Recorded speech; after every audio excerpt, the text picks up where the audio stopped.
Alhamdulillah Rabbil Alamin, kita bersyukur kepada Allah Subhanahu wa Ta'ala yang telah mengizinkan kita duduk di tempat yang mulia, membaca bacaan yang mulia dan mendengar pendengaran yang mulia. Dalam keadaan yang mulia ini kita berharap kepada Allah Subhanahu wa Ta'ala agar hadirnya kita, duduknya kita, zikirnya kita, ibadahnya kita yang kita lakukan pada malam hari ini diterima dan dilipat gandakan oleh Allah Subhanahu wa Ta'ala. Dan pihak yang bermusuhan siapapun dia, mudah-mudahan Allah lembutkan hatinya dan tidak ada lagi permusuhan di atas muka buminya Allah Subhanahu wa Ta'ala insyaallah. Dan tidak ada lagi orang-orang yang merusak muka bumi ini setelah Allah perbaiki dengan diturunkannya Nabi besar Muhammad sallallahu alaihi wa alihi wasallam dengan perdamaian, dengan saling mencintai satu sama lain dan memberikan manfaat satu sama lain.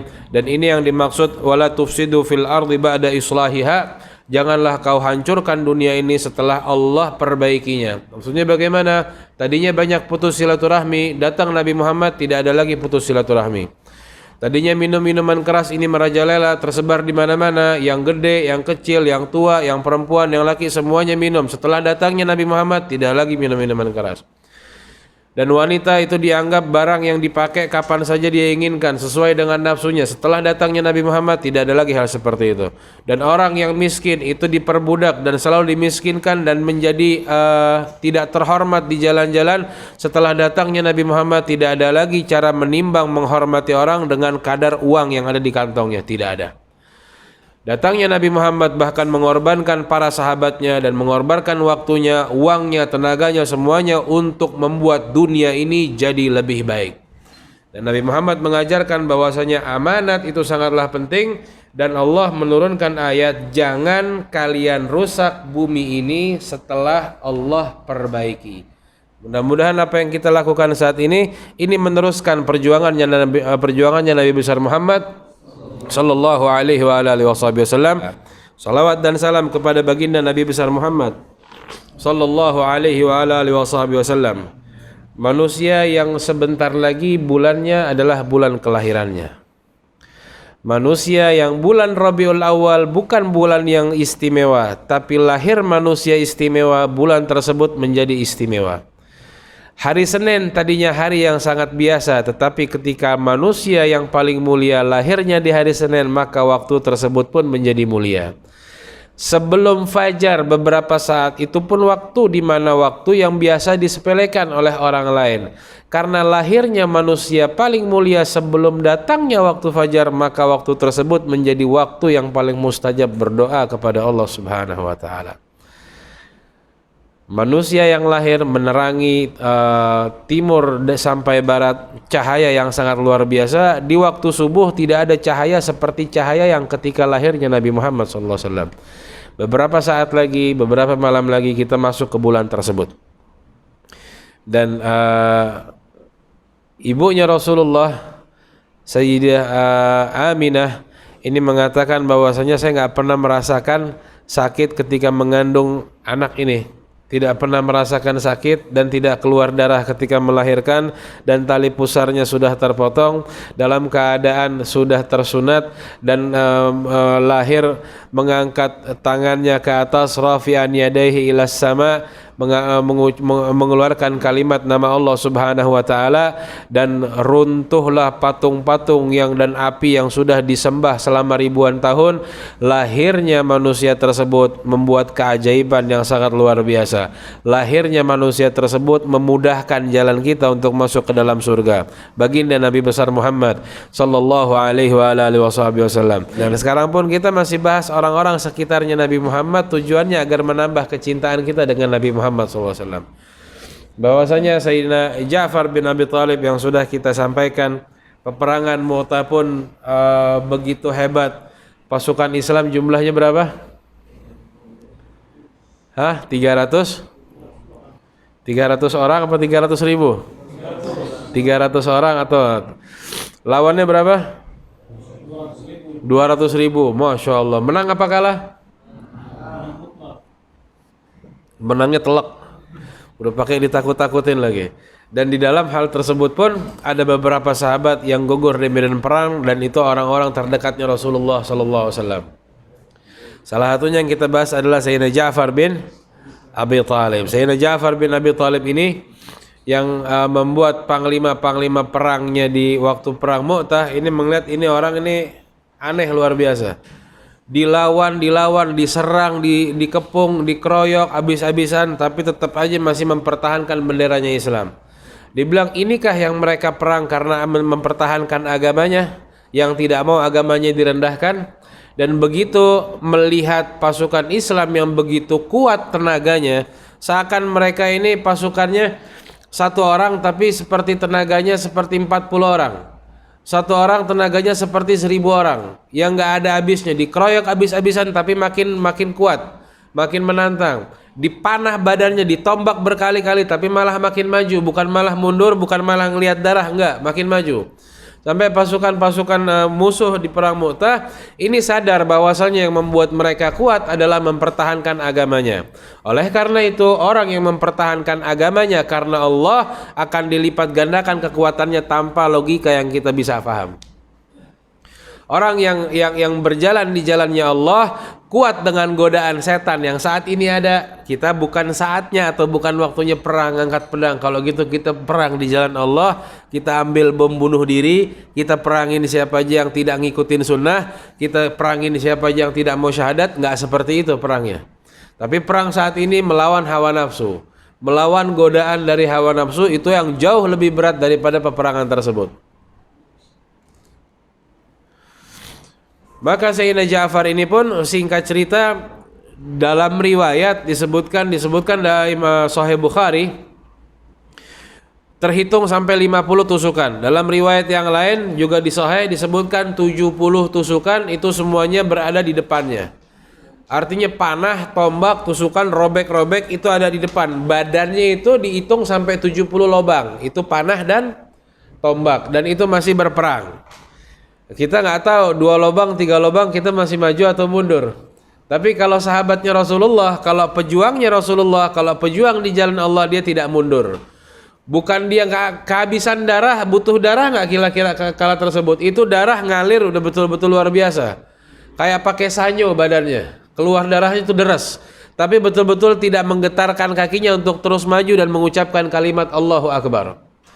Maka setelah dicek, dilihat Sayyidina Ja'far ini, beberapa sahabat sebelum wafatnya beliau ini menghampirinya. Dihampirinya oleh sahabat Rasulullah, dikatakan, wahai Ja'far, dikasih air minum karena sudah sakaratul maut. Ini biasanya tenggorokan kering. Sakaratul maut itu tenggorokan kering. Maka Sayyidina Ja'far diberikan minuman sama sahabatnya Rasulullah. Dan sedih ngelihat keadaan fisiknya Sayyidina Ja'far. Dalam keadaan tangan terputus dan puluhan lubang yang melobangi badannya. Dan ditawari air minum, Ja'far ayo minum dulu. Sayyidina Ja'far mengatakan, lah ini asum, saya nggak mau minum, belum waktunya buka puasa. Ya Allah, udah perang begitu hebatnya, ternyata dalam keadaan puasa ditawari minum, nggak, saya puasa. Udah nanti aja puasanya, kata sahabat. Ngeliat ini udah sakaratul maut, nanti buka puasa batalin aja dulu puasanya. Ini kan puasanya sunnah. La astighfiru fil jannah, katanya. Saya pengen buka puasanya nanti di surga. Orang kalau sudah punya keikatan sama Nabi Muhammad, dia mengerjakan hal sunnah walaupun dalam keadaan berat. Yang sunnah dikerjakan dalam keadaan berat. Itu orang yang punya ikatan berat sama Nabi Muhammad SAW. Maka kita butuh punya ikatan, karena ikatan itu sama Nabi Muhammad itu yang membuat kita kuat atau lemah. Kecintaan kepada Nabi Muhammad itu yang membuat iman kita benar atau tidak. Kedekatan dengan Nabi Muhammad itu yang membuat kita jarak kita dekat atau tidak sama setan. Pilih Nabi Muhammad atau pilih setan, cuman itu jalannya. Maka belajar kita ini mendengar ceritanya mereka, kuat-kuatnya mereka itu ternyata latar belakangnya adalah dasar cinta kepada Rasulullah sallallahu alaihi wasallam. Maka ketika disampaikan dan Rasulullah menyampaikan di khutbah, gugur di medan perang fulan bin fulan, gugur di medan perang fulan bin fulan. Ketika menyebutkan nama gugur di medan perang Sayyidina Ja'far, menangis Rasulullah. Sedih Rasulullah. Dan Rasulullah bergegas untuk menghampiri keluarganya Sayyidina Ja'far. sampai menghampiri keluarganya Sayyidina Ja'far ketika duduk mengucapkan salam. Dalam riwayat Rasulullah menyampaikan di depan para sahabat-sahabatnya, dalam riwayat menyampaikan di depan rumahnya Sayyidina Ja'far.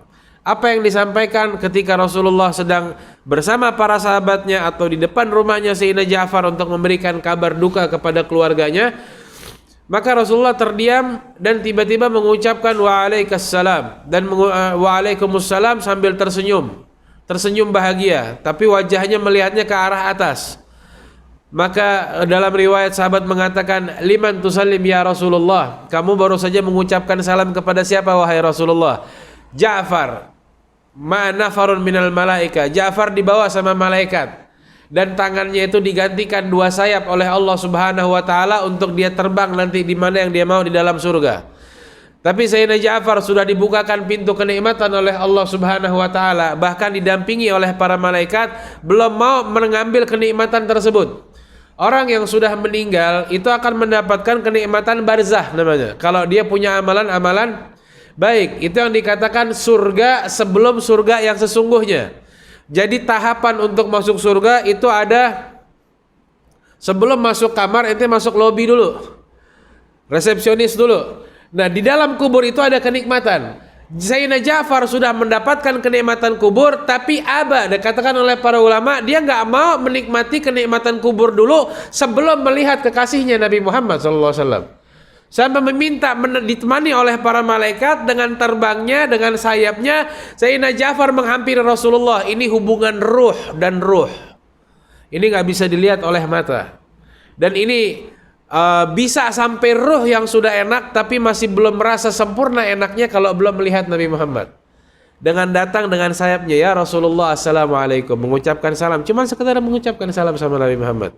Bahagianya luar biasa Sayyidina Ja'far. Dan Rasulullah diucapkan salam, senyum, waalaikumsalam, dan mengucapkan salam lagi sama Sayyidina Ja'far bin Abi Thalib. Karena memang salam, kalau mengucapkan salam sama Nabi Muhammad itu nggak ditolak. Nabi Muhammad yang mengajarkan kalau kita itu pahala sunnah memulai mengucapkan assalamualaikum, itu sunnah. Itu yang mengajarkan siapa? Rasulullah SAW. Rasulullah juga mengajarkan, maka mendengar salam dari orang yang mengucapkan salam itu bagian daripada hak wajib yang harus kita balas salamnya.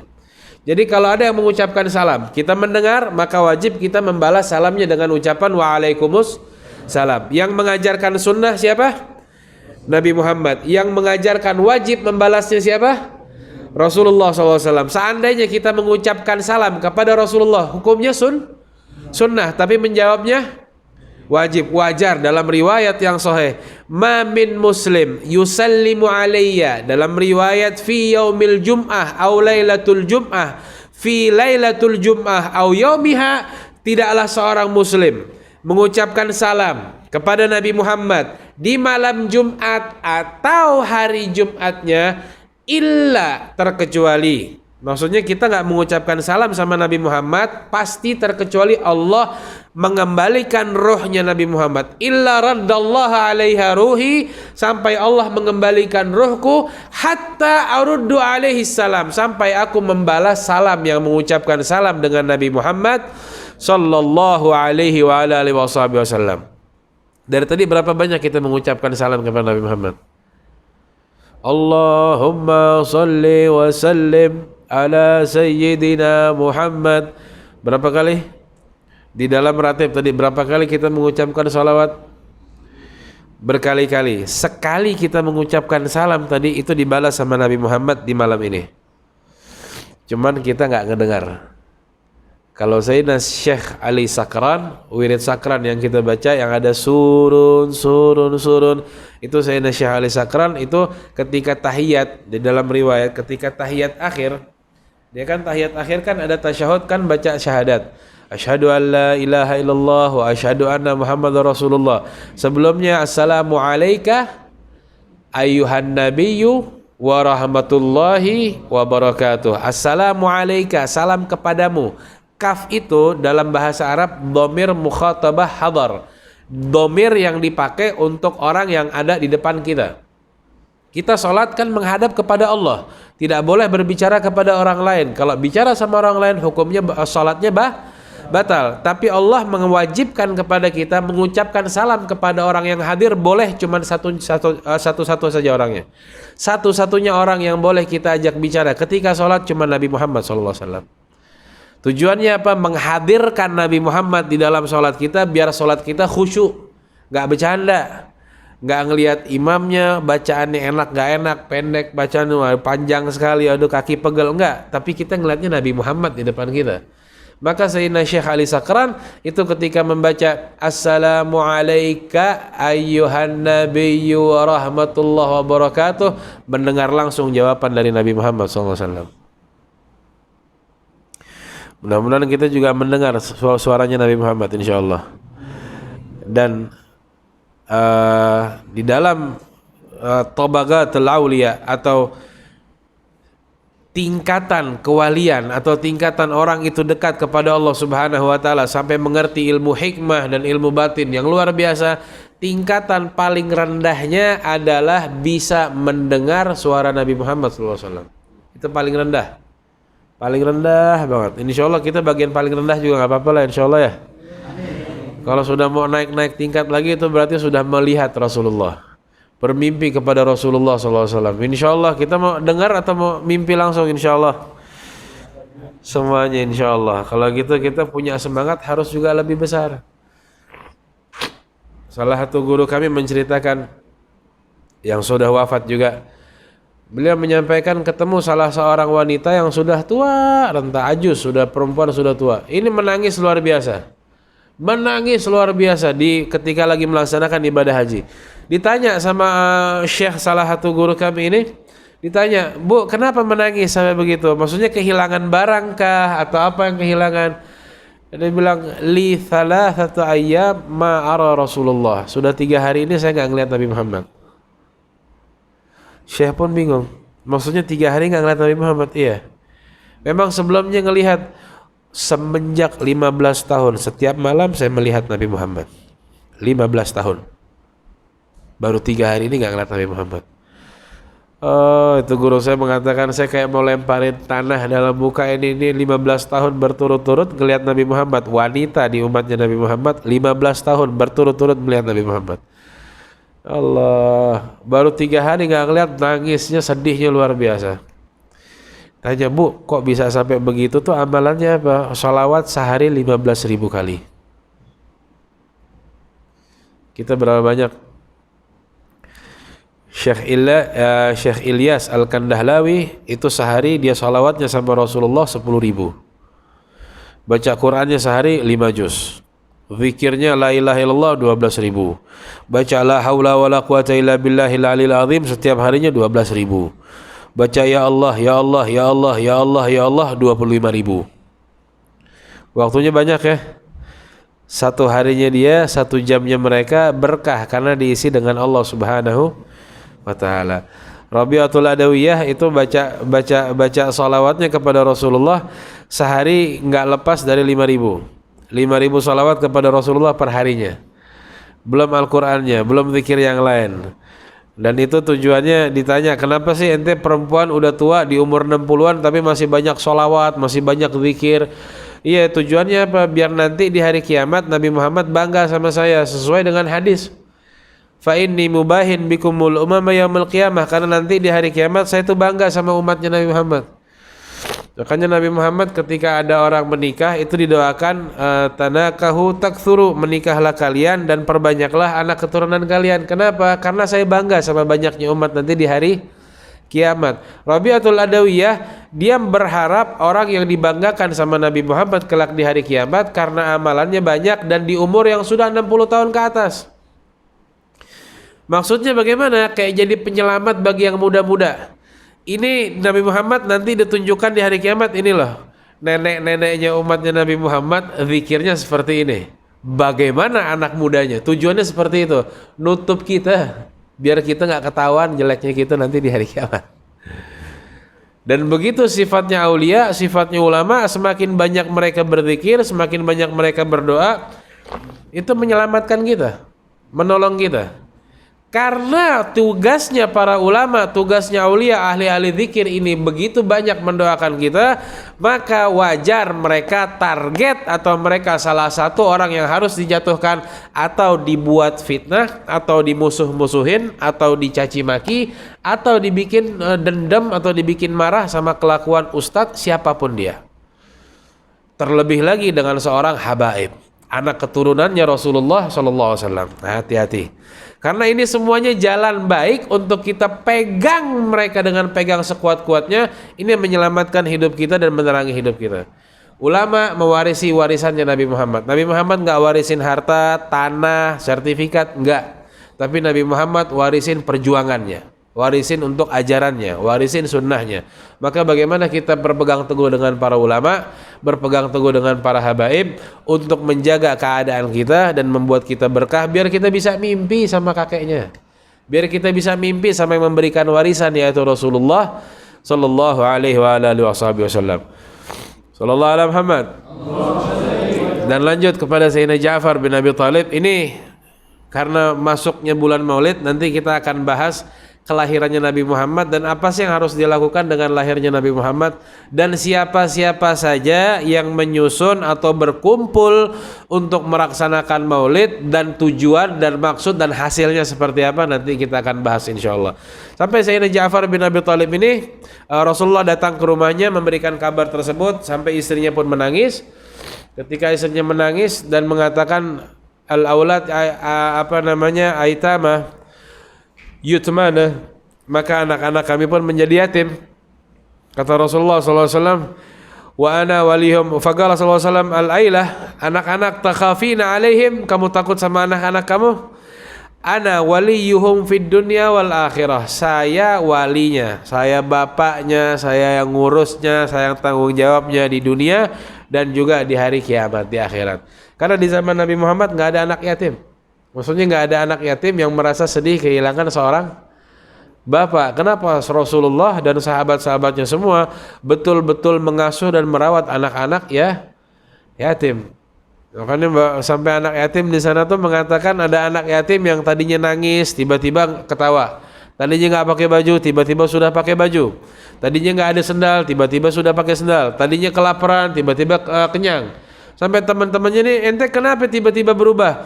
Tadi nggak pakai baju, nangis, lapar, nggak ada sendal. Terus tiba-tiba sekarang sudah ada baju, sudah kenyang, pakai sendal, baru pakai minyak wangi. Kenapa begitu? Ya tadi kan saya nangis, bapak saya gugur di medan perang, ibu saya kawin lagi, rumah saya diambil, harta saya diambil sama bapak baru nih. Dan saya nggak punya rumah, nggak ada baju. Orang hari raya semua pergi dengan pakaian barunya, dengan makanannya, dengan mainnya. Saya mau pergi kemana? Tiba-tiba Rasulullah ambil saya. Dikatakan kalau gitu Hasan sama Husain jadi saudara kamu. Dikatakan Sayyidina Ali sama Fatimah itu bibi kamu, dan saya ayah kamu. Mau gak? Dikasih pilihan begitu anak yatim di zaman Rasulullah. Siapa yang gak mau kalau Rasulullah ayahnya? Siapa yang gak mau kalau Sayyidina Ali bin Abi Thalib itu pamannya? Siapa yang gak mau Hasan sama Husain cucu kesayangannya Rasulullah itu jadi saudaranya? Dan dikasih baju sama Nabi Muhammad, dikasih sendal sama Nabi Muhammad, dikasih makan sama Nabi Muhammad. Nah, ayo kita pergi sholat id sekarang. Siapa yang masih bisa sedih kalau dikasih sama Nabi Muhammad jabatan yang begitu hebat? Jabatan jadi anaknya Nabi Muhammad SAW. Ya Allah, sampai anak yatim enaknya. Seandainya bapak saya yang terbunuh di medan perang, biar saya juga dapat seperti apa yang kamu dapatkan. Ya salam.